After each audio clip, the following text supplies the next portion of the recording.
el archivo perdido del caso Hartman, la investigación prohibida del psiquiatra desaparecido, continuación directa, parte 2. Mi respiración se volvió corta, casi nula, como si alguien me apretara el pecho desde dentro.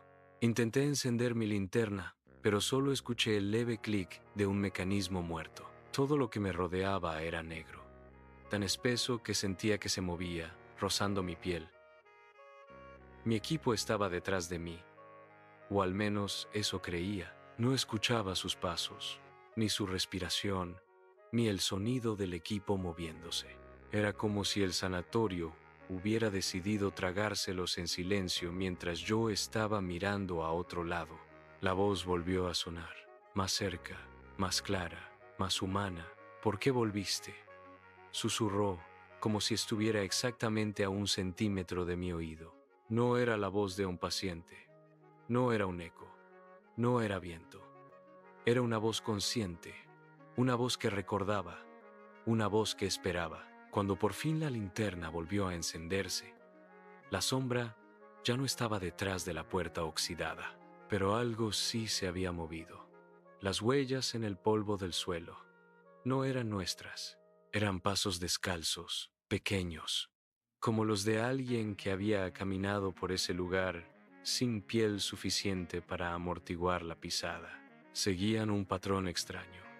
Entraban al sótano, volvían, se detenían frente a la pared, y en algunos puntos casi parecían deambular, como si la persona que las hizo no supiera a dónde ir. Descendimos lentamente hacia la escalera principal del sótano. Cada escalón crujía como si no hubiera sido pisado en décadas, pero las huellas seguían frescas, como marcadas minutos antes. El aire se volvió tan denso que tuve que detenerme. Mi cámara grababa todo, pero la pantalla comenzó a distorsionarse. Primero interferencia, luego líneas verticales y después un rostro, pálido, hundido, con los ojos completamente en blanco. Mi cámara tembló en mis manos. Repetí mentalmente que era una falla técnica, pero la figura se movió. No era una imagen fija, no era un reflejo. Estaba mirando directamente a la lente, como si se diera cuenta de que yo estaba capturándola, y entonces desapareció. Chicos, regresen por donde vinimos. Ahora mismo, dije con voz temblorosa. Pero nadie respondió. Encendí mi micrófono interno y llamé uno por uno a los integrantes del equipo. Silencio, solo el eco de mi propia voz, como si las paredes estuvieran repitiéndola para burlarse de mí. Seguí bajando, no porque quisiera, sino porque algo en mí sentía que si retrocedía, aquello que me llamaba por mi nombre no iba a dejarme salir nunca más. El sótano del sanatorio era famoso por las leyendas. Documentos filtrados describían camillas oxidadas alineadas contra las paredes, cuartos sin ventanas y un área conocida como la Sala Negra.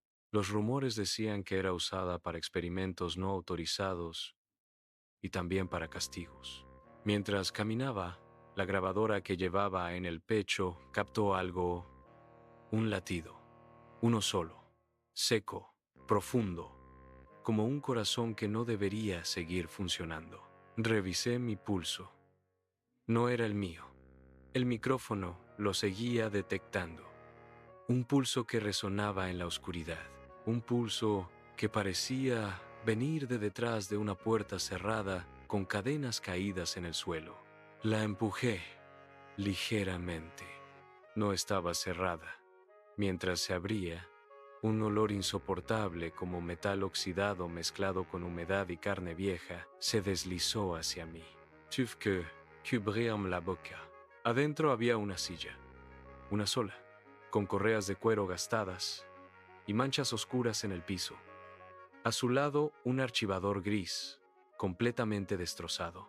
Las carpetas esparcidas por la habitación tenían nombres tachados, fotos arrancadas, diagnósticos reescritos varias veces encima. Uno en particular llamó mi atención.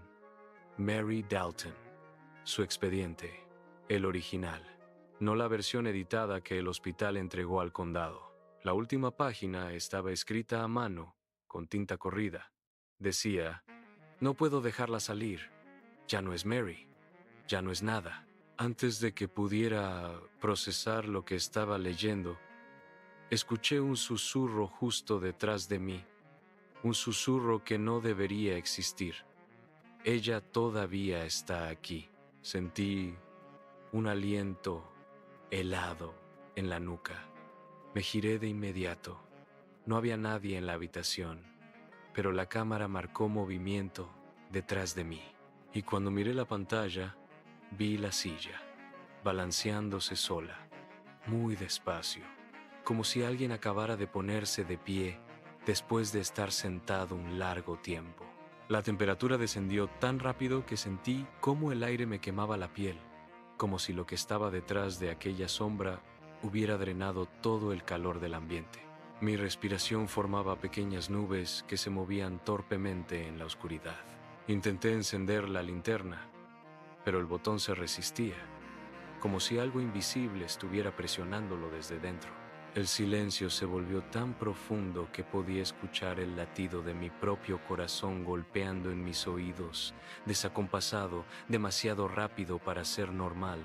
Cuando, por fin, la linterna reaccionó, solo por un segundo, iluminó algo que me dejó paralizado. Una mano apoyada sobre la puerta metálica.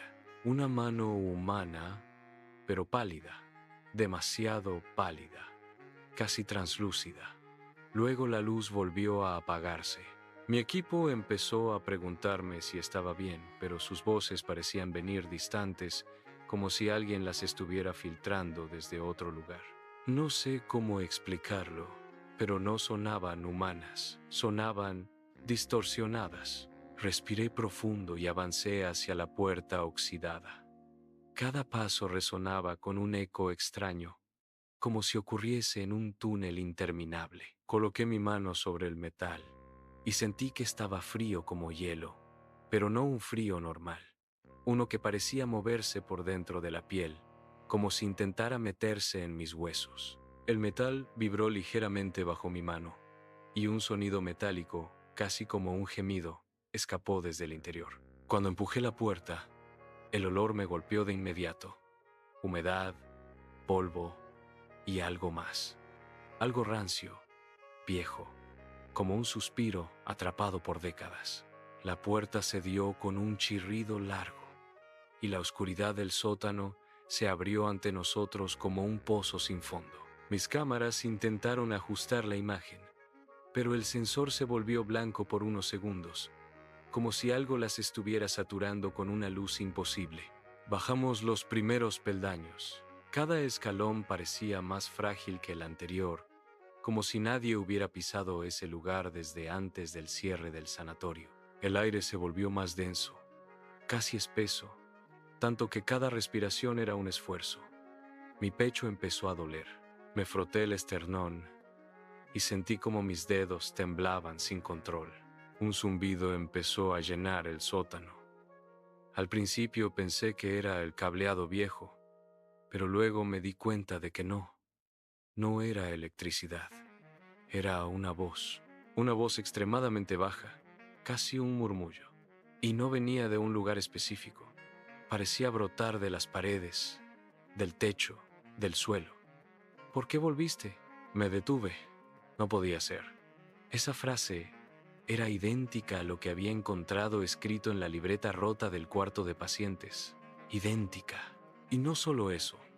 La voz que la pronunciaba sonaba como la voz de una mujer joven, pero distorsionada, como si hubiera sido grabada y reproducida desde un aparato antiguo. Nos internamos más en el sótano. Allí encontramos una serie de puertas numeradas, algunas con sellos rotos, otras abiertas. En una de ellas había una silla metálica vieja, con correas de cuero todavía sujetas, como si alguien la hubiese usado hace apenas horas. Sobre la silla, una marca, una mancha oscura en forma de mano. No era tinta, no era pintura, y, por alguna razón, no me atreví a acercar la mano para comprobarlo. De pronto, mi radio emitió un ruido fuerte. Un chasquido seguido de estática. Y entre la estática, la misma voz. Es mayor que no debiste entrar. Mi equipo se volvió hacia mí, pálido, tenso, sin saber qué hacer. Yo hice lo único que podía, avanzar. La curiosidad siempre ha sido mi condena, y lo sabía. Pero ya no podía detenerme. Tenía que descubrir lo que había detrás de aquella última puerta al fondo del pasillo.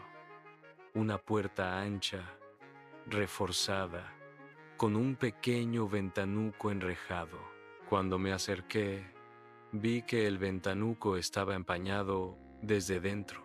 Eso no debería haber sido posible. Ese sótano llevaba décadas cerrado. No había nadie allí, nadie vivo. Apenas me asomé. Un golpe seco resonó desde el otro lado de la puerta, tan fuerte que retrocedí instintivamente. Y entonces, algo se deslizó lentamente hacia el ventanuco. Un ojo completamente abierto, inmóvil, observándome desde tan cerca que pude ver la humedad acumulada alrededor del párpado. Un segundo golpe sacudió la puerta, después un tercero, más violento. Las bisagras crujieron. Mi equipo gritó que saliéramos, que aquello no era seguro, pero mis piernas no me respondían. Estaba atrapado en una mezcla de terror y fascinación.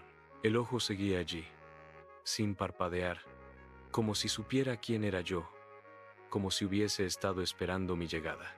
Entonces, desde la oscuridad, la voz habló de nuevo, pero esta vez, no en un susurro, no desde la estática, no desde las paredes, desde detrás de esa puerta, et supérieur à te encontré. Y todo el pasillo se sumió en un golpe de viento tan violento que mis cámaras cayeron al suelo sin que nadie las tocara. Las luces se apagaron y en la oscuridad absoluta escuché algo que me heló la sangre. Pasos lentos, arrastrados, que avanzaban hacia nosotros. Y sabían por exactamente dónde estábamos. Sigue este canal para poder subir el próximo capítulo y descubrir qué salió realmente de aquella puerta. El archivo perdido del caso Hartman. La investigación prohibida del psiquiatra desaparecido.